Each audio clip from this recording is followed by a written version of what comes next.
Some days, the water itself seems to be testing you. I woke restless, the kind that wants answers before the question has fully formed. But there's a quiet warning.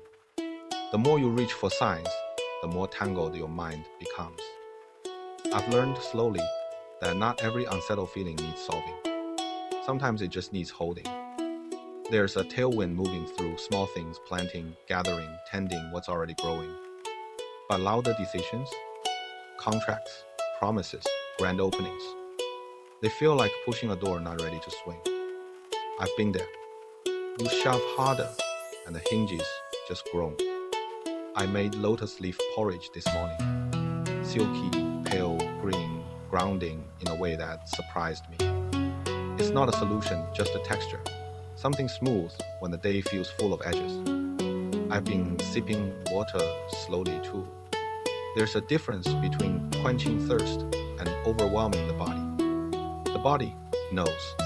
The old reminder says, be careful with water, not just drinking, but drawing, handling, the attention you give it. Carelessness is where trouble starts.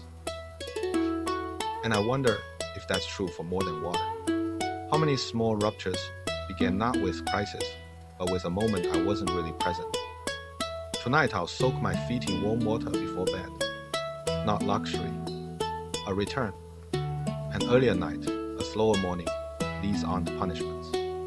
They're the quiet repair work that keeps everything from coming apart. Some days, the most radical thing you can do is restore yourself without apology.